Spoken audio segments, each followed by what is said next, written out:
I'm Dan, and this is 10,000 Hours of Indie, a podcast exploring new music and delving deeper into what goes on in the background of the independent music industry. I'm a musician and passionate music lover, and I wanted to delve deeper into new music in the independent scene around the world. I also saw this as a chance to help artists connect and share their stories, so if there's someone you hear and you want to find out more about, every podcast has links in the show description. Get involved, help this community grow, follow on the 10,000 Hours of Indie socials, you can find all the links in the show description. And also feel free to email me about anything music related, 10,000indie@gmail.com. I'm open to any ideas and love listening to your promos.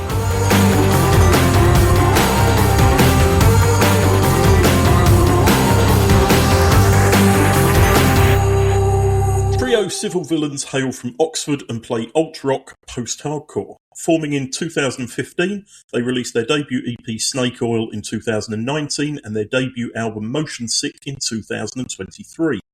A band with a strong DIY ethic, they have shared the stage with bands like Mould and Sparta while making appearances at festivals such as Portals and The Alternative Escape, also touring in the US and Canada. The band's second album, A Sleeper, Underneath, was released on May the 8th, and I want to find out more about it. So I'm talking to James, the singer. Welcome to the podcast. Hiya, thanks for having me. So let's start at the beginning. Where did the band name come from? I think part of the origin of it was that the three of us lived quite close together in London, and we used to have these things we called gents nights, where we would dress up in suits and we would go around one of our houses and have some civil drinks, get the whiskey out, get the beers out, and eventually it would kind of devolve into debauchery and, you know, taking your shirt off and body slamming a table and ridiculousness. Yeah, I think that was part of the reasoning as well, or the justification maybe of the name, was that we were intending to be civil in those moments, but acted in quite villainous ways as those nights progressed. And I guess the band kind of started not too soon after those nights had been kind of happening. The three of you were friends since childhood, according to what I've read. But what was your starting point with the band? Because obviously you must have learnt your instruments separately and maybe been in other bands first. What made you decide that you wanted to work together musically as well? We'd always stayed in touch after kind of leaving school and going off to separate universities around the country and stuff. And we kind of reconnected, I guess, around like 2012, 2013 maybe. And Toby and Mark had actually started a kind of music reviews like website or kind of blog. And yeah, I kind of met back up with them after kind of a long period of absence. And we started writing these reviews for live gigs. You know, we were able, through this like website and kind of videos that we produced, we were able to go to like Slam Dunk and get access to kind of gigs and some really amazing musicians that we otherwise wouldn't have been able to.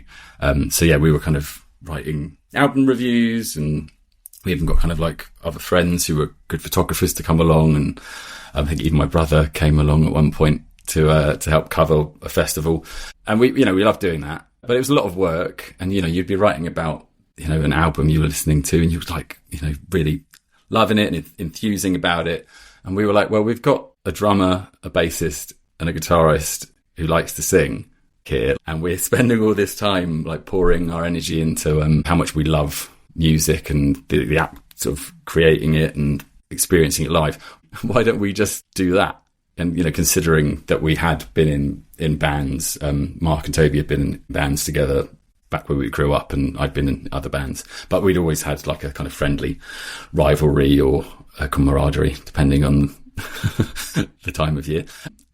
Alt-rock / post-hardcore is what the band are described as in many places. I also saw shoegaze elements listed in a couple of places as well. Would you say it's a fair description of your genre, or are you kind of, you only feel you have to write a genre down because that's what's required of you? I think we've probably termed ourselves alt-rock, post-hardcore this release cycle, whatever you want to call it, because I think those are probably the two genres that have probably most informed how we write, or the tone of the things we write. Whether we actually are those things, I think's up for debate. But like, I think it's been it's been as big a job trying to explain to people how we think we sound as it is writing the songs, because I think like the stuff we were writing in 2019 was probably a lot more post-hardcore-y and has a lot more one of the guys we were working with said it was a lot more like Drive Like Jehu and like At the Drive-In and stuff like that, you know. But there's some songs we're putting out that are like as straight and as plain kind of, to my ears, alt rock as you can get. But then I think there's plenty of bits here and there that are definitely inflections and sonic touch points that are closer to post-hardcore. So I mean, I'm happy if someone can come to us with concise genre description of our band, and maybe it's just alt rock, I don't know. I mean, we'd love it, because it has been a bit of a challenge of ours trying to faithfully and reliably describe what we produce. Let's talk about the first thing I heard of yours, the single Punching Down. That was what I was sent, which made me initially prick up my ears and want to hear the album. It's described as a brutal reflection on power, corruption and collective complicity. How much of the song is political and how much is societal? It's quite political. The thing I think that ends up happening for me a lot is when I'm writing stuff is that almost anything can have a double meaning. And by the time you've finished writing the song, what you might have meant at the beginning of coming up with a line has kind of completely changed by the end. And equally, I never want to be so prescriptive as to kind of tell someone what it means. But it's definitely came from a political place of kind of overhearing people that are quite close to me taking on information that I really thought they were smart enough to not regard as truthful or reliable or fair. So, you know, and that kind of stems from, political place. But yeah, I mean, I think it's kind of 50-50. Like half of it's kind of, you know, the chorus lines are probably far more kind of dealing with the idea of specific people and control and manipulation and stuff. Whereas I guess some of the verse lines are far more kind of reflective of where we're all heading. Yeah, the whole kind of collective complicity thing of like, we do have people making very large societal level decisions for us, and the things that are being developed and produced like create behaviours and habits for kind of, you know, your average Joe. But then we're complicit in either choosing to involve ourselves in those things or buy into them or to vote for them. You've released a few songs already from the album. One of them was a double A side, or an old-fashioned double A side, so 2 songs released at once. Just for the younger audience who may not know what a double A side is. How did you choose which songs were going to be released prior to the album? This sounds maybe slightly arrogant, but we were like, there's too many singles on this album, for us at least anyway, because I don't think we've ever really written any songs quite as straightforward or as much as we'd think as accessible as the ones that are on this new album. I think like maybe going back to the whole genre thing, like I think we chose the first single because it's kind of demonstrative of us in that it's got that kind of quiet loud dynamic. It's got what you could say is like pretty singing in it and really savage shouting in it. It doesn't have any crazy time signature stuff going on, but it does a real heel turn halfway through each time you hit. I think we're calling it the chorus. There's the internal debates in the band what any part of one of our songs is, because we never seem to land on like, you know, I think this bit's the chorus, Mark thinks this bit's the chorus. So yeah, I think, you know, that first one was chosen because it's hopefully a good representation of what we do. I think we're really keen on it, and lyrically as well. It just came together really, really easily for me, which doesn't happen on most songs. Like listening back to it, it feels like the most kind of honest and like kind of, it didn't require loads of editing. So that's always nice to feel like you're putting something out that just doesn't feel over-engineered. So I think that's part of the reason I think I was very keen to have that go out. And then the other 2, we all thought Shadow Weight was just quite special, and we were working with some PR guys who were also like saying they thought it already had something. And we've done quite a lot of songs where, you know, they're kind of a song of 2 parts. And I think this one actually felt like it really worked, because I think we've tried that before and it's, you know, it's been fun, but it's been ultimately quite disjointed, whereas this feels like it was kind of actually crafted quite well. And I think, yeah, they're doing it as a double A side. It was, again, maybe we chose those two because they're quite demonstrative of our extremes, that we can do something more slow and thoughtful and soft and kind of just sit in a groove, or we can go pretty weird and mad. And there's, you know, not that it's our ethos of going, there's something for everyone. We're not like, I don't know, a supermarket, but I think we've got a lot of scope in the way we approach different songs, and I don't think it would benefit us to just be like, let's just put out 4 absolute slaying bangers that are like mega abrasive, because that's not just who we are. And it might be that there's people out there who, you know, like the alt rock side of us, and some people who just want to hear the post-hardcore influenced, inspired side of us. So it just seems to make sense, I think, to give people that breadth of sounds. I think we've done that, you know, we did that on the last album as well. There's light and dark, and there's loud and quiet to all of our stuff, so it makes the most sense to share it in that fashion. So the album was released a few days ago.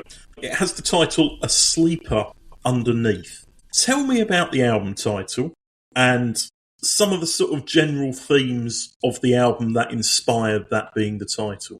Or did you start with the title and then everything came from there? That's happened too. The title comes from the last song on the album, which is called Canvas Stretcher. And that was another song where the lyrics just kind of came out really easily.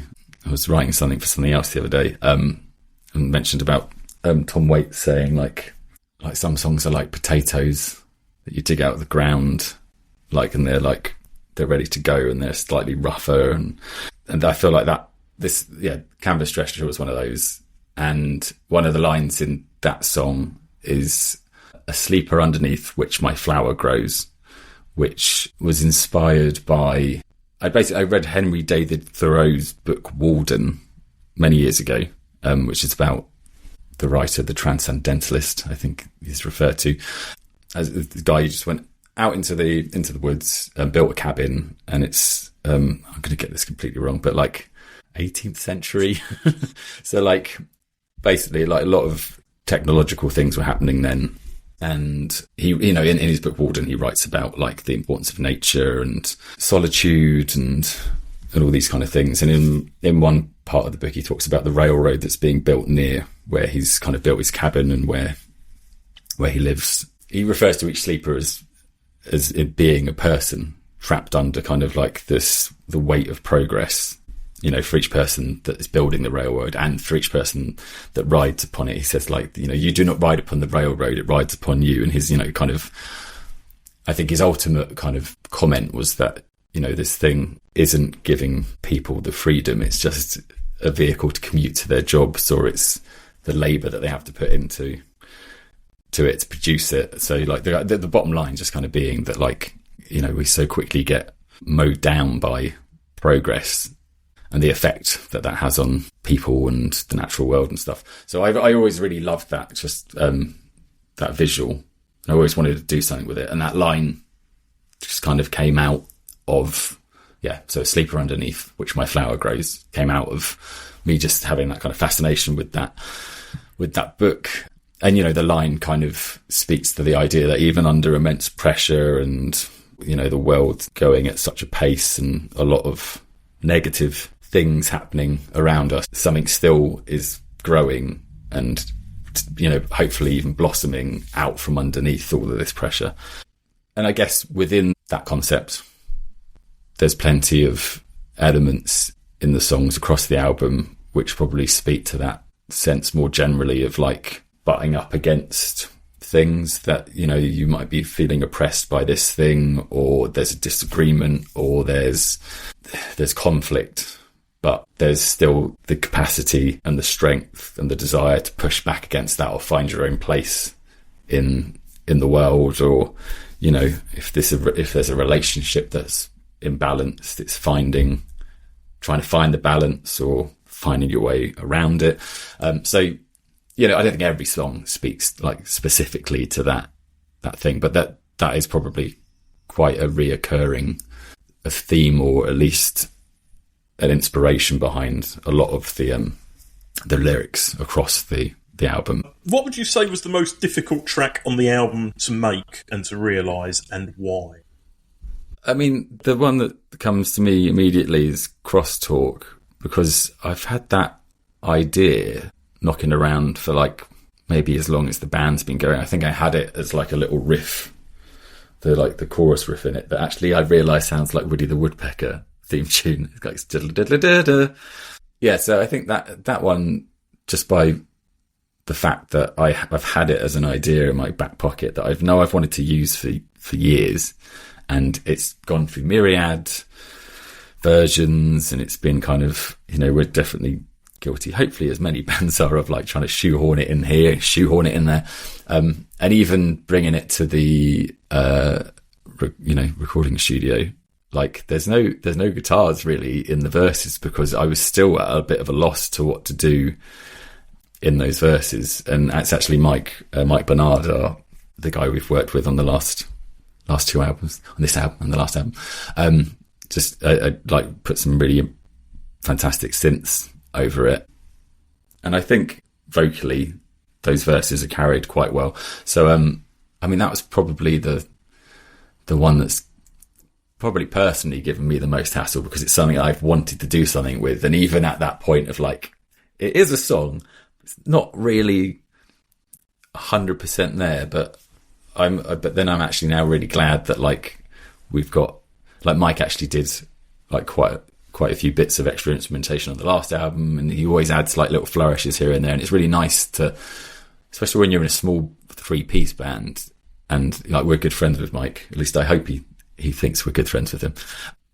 Yeah, it's really nice to have someone else's little kind of influence and touch and fingerprints on it as well, because again, the albums wouldn't sound anything like they do if he didn't make them sound like that. So for him to also have a place in those songs, and that's the thing I think you realise as well so much, is like it's all just like a group effort, it's all collaborative. It's nice, I think it's nice, the idea that, if someone's like, I just don't know where this goes, or I can't think what could go in place of this, someone else can step up and move into that place. And both Toby and Mark are incredible for that, in terms of like making some of the songs really just what they are. Like I think Toby's like weirdly more of like a lead guitarist than I am. Like when I listen to some of his drum fills and like the intricacies, I'm just like, that's a melody, that's like a riff, the way he does it. And Mark's got such a brilliant mind for how things are put together. So yeah, I think a lot of them came together a lot easier than songs have done in the past. But yeah, Crosstalk was probably the most challenging. Yeah, and there's other ones where like, I think Second Guess, like I just struggled with the longest time to like think how the vocal should go on that one. And even now I'm like, no song's ever like truly finished. You're like, oh, maybe I could have done that. I think thankfully, but I think that's probably also part of our approach, was that like we were just kind of trying to let the songs be their own thing. We weren't going to fight with them too much. We kind of were just like, we believe in these tracks. We think they're decent. Let's not try and over-engineer or overthink it too much. What is your favourite track on the album? Probably Come Home. It's different on different days, but I think it feels the most honest lyrically. When I think of what I think a good kind of lyricist does, or a good chunk of lyrics, how it operates, I think that one's probably the one I'm personally most proud of.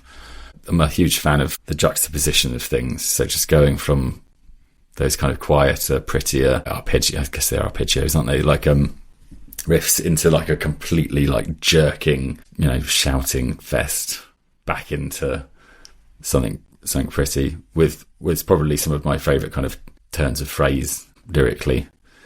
So you've got 3 shows coming up to celebrate the album launch: London, Oxford and Brighton. Is that the 3 cities you studied at? No. Me and Mark were both studied in London. I think Toby did study in Oxford. I lived in Brighton for a good couple of years. It wasn't organised in respect to our previous studying habits. Well, it was quite a random 3 cities, so I was wondering what the sort of reasoning behind those 3 cities in particular were. Well, I mean, Oxford, we've done... Well, so Toby's based in Oxford, and we recorded the albums in Oxford. We've done like 1 or 2 Divine Schism shows out there, so we know a few people there as well, so it feels like a good spot. You know, I don't know if anyone else would say it was a second home for us, but it feels like one to us because it's, you know, a lot of the work we've done around these albums have been there. London, we've done lots of gigs there. Just kind of feels like like a no-brainer to be doing a show in London. And then Brighton, we've done gigs at the Pipeline before. The music scene down there is amazing. We haven't been for a while now, but we used to love going to Brighton Electric for practice. There's so many good rehearsal spaces down there, so many great bands, festivals, live music. Just the whole energy of Brighton in that respect is fantastic. Also, just nice to be near the beach. Good food as well. If you're thinking about what you're going to have before or after the gig. So do you have some shows lined up during the summer or anything after that? Or at the moment, is it just those 3 and then decide what happens afterwards? We've got a couple that I think we're still got in the pipeline that we're trying to work out. But nothing concrete yet. I mentioned in the intro that you've played in North America. Are there any thoughts or desires to take a trip over to Europe at some stage?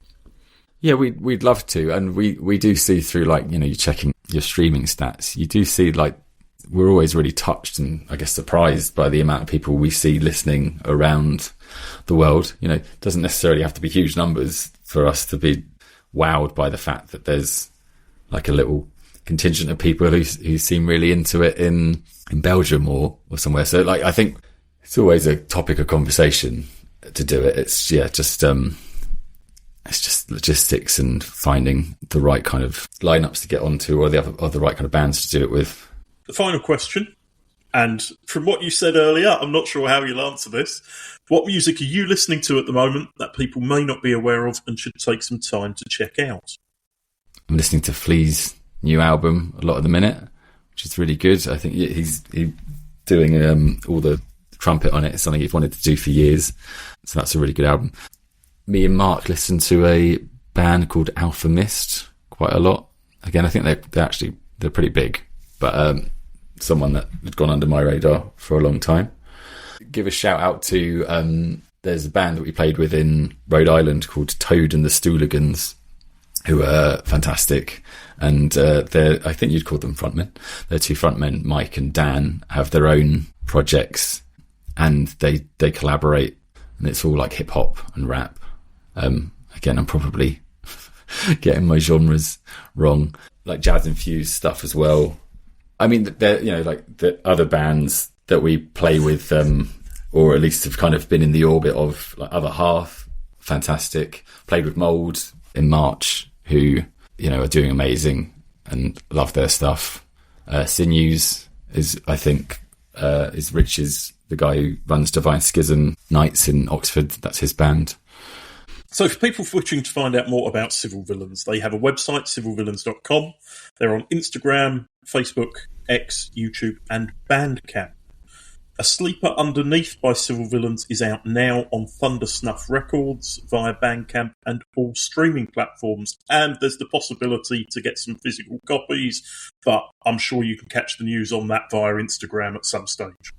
Thank you for joining me. It's been a pleasure to find out more about you and the band. Thank you very much for having me.